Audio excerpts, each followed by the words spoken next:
I was going to intro it as you've been introing every video that we've been filming today, and I can't quite remember what you say. Hi, I'm Kurt Lindley, and I'm a learning designer. Yes, that's it. And I'm a learning designer. So what I want you to do, if you will, is talk me through some of these. So we've been recording 8 videos today, all different ways of learning, or all different ways of teaching for people to learn. Yeah, all different ways of increasing the likelihood of anything that you experience in a learning situation will last with you. So it'll go from you just experiencing and seeing it into what we call your short-term memory. And from there, we do something with it in the working memory. And then from there, it will go hopefully into what we call your long-term memory and stick. So just talk me through then the Lego bricks. Why have we been using Lego bricks? So I try to visualize for people some of the theoretical concepts. So using Lego bricks, hopefully, will give a bit more of a concrete thing to look at and identify what might be an abstract concept. So we talk a lot of things in theory as abstract, and it's hard to understand what it is until we actually see it in practice. So hopefully the Lego bricks will bring something a bit more concrete for people. I think it will, having filmed it. I understood everything you were saying at the time. The Lego bricks, I think, definitely help get that message across. So run me through then the different videos that we've been doing. So what was the first one that we looked at?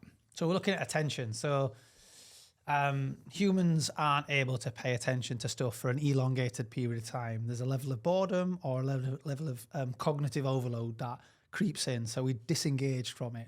So what we want to do is work out, well, how do we grab people's attention? What's the hook? It's like the headline in a newspaper. So 2 ways to do that. One is to present something to the learner that is contrary to what they believe. So it's incongruent to what they think. So every time you present a statement that people go, whoa, that's against my philosophies or values, they'll lean in and maybe have a conversation. Mm-hmm. And other times you want to use something that's like more of my inquiry arousal, set a challenge or a question that makes people really think. But they have to be good questions and often with multiple answers. So there's no one way of dealing with it.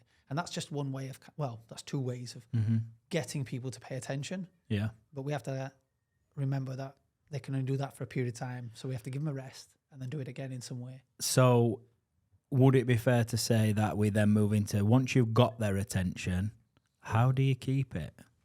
Yeah, so over time in a session, you've got to keep thinking of this thing called cognitive load, which is the I suppose the effort or energy required to manage this information coming in. So if there's too much information, again, our brains will tend to switch off or disengage with it. So making sure that we present information in a way that's manageable. So if it's a really big task, how do we break it down into smaller chunks so people can step slowly towards it? Or if it's a task with multiple options and it's clouding the view for people, how do we narrow it down so they can actually go, right, I kind of know my path through this. And we guide them a little bit with that. So it's just really important to understand what is enough for that person and how do we make sure that we manage that or step back from it when it's too much or add more when they need more complexity. Mm-hmm. So does that take us on nicely to the second video around sense making then? Yeah, so those second set of videos were around the idea of material that you're presented with. It's still really passive if it's just put in front of you. If it's an image and text, it's still passive. I'm reading it. I'm not really engaging with it. So what we want to do is get people to do something with it. So we talk about generative learning approaches. And these can be things like summarizing in your own words, mapping it out, drawing images, or even narrating, like writing descriptions around it. But what we're trying to do is get people to recall what they know before, organize that thinking in some way, elaborate on it by adding something to it, and then trying to integrate that into what they already know. Like, how do we put it with what they've previously kind of been aware of? And that really starts to support better sense making and then locking it into long-term memory. I liked the one where you went down the route of the scaffolding, I think it was. It's called scaffolding. And then another one, was it I do, we do, you do? Yeah. Run me through that one, because I think that's quite a simple thing where once people understand that technique, it's almost like, oh yeah, I actually do that, or yes, I would learn that way. So run me through that one. Yeah. So what you might have done in the past is go, oh, here's a challenge and set it and give it to the learner. But if they've got no model of how to do it, they might find themselves lost. Now, you might call that discovery learning and leaving them to it, but it might be too much. So if you go, right, okay, what we're going to do is we're going to do this one watching me. So I'm going to do whatever it is, the skill or description of task or knowledge, I'm going to show you how to do it. Then the second time, we're going to do it together. So that's the we do bit, but we're going to co-create it. We're going to come up with answers together. We're going to build a house together, let's say. And then the third attempt is, right, I'm going to let you do it on your own, but I'm still in the wings if you need me. I'm going to provide some prompts, some support, some images, things that are going to help you along the way if you need them. But if not, I'm going to leave you alone. I'm going to leave you to your own devices. The other one that caught my attention, I don't know if I'm skipping a few here, but I'm just thinking of them as I go, was the amount of times where you might have two bits of information in your brain, or there's a link between the first bit and the last bit, and how we strengthen that link. So the way you did it with the Lego bricks was you put more Lego bricks, and then the next time you try and learn that bit of information or you revisit that topic, you add a bit more, and then it becomes, well, I'll let you explain how it then progresses. I think you've explained it quite well. So that's where we go, like we have jumped a bit ahead, but that's cool. That's where we talk about like where things become more internal.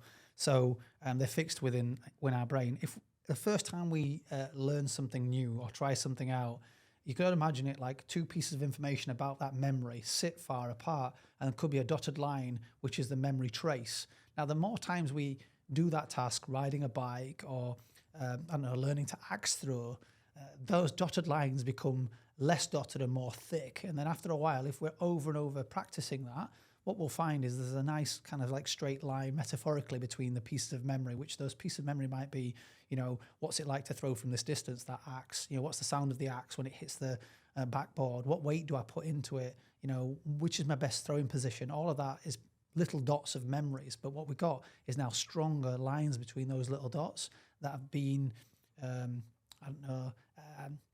like locked in. Mm-hmm. But the thing is, if we don't revisit that, so we stop axe throwing, we never go back to it, parts of that will decay.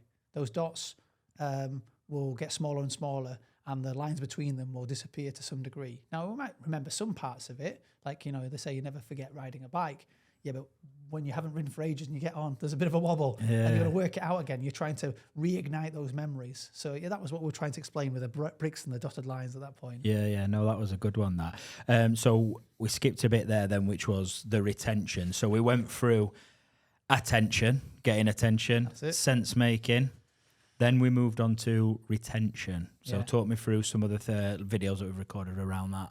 So retention, specifically, the thing that we looked at is what we call dual coding. And that's the idea of presenting information both in text, so words, and in images. And what we're doing is it's like a multiplier effect.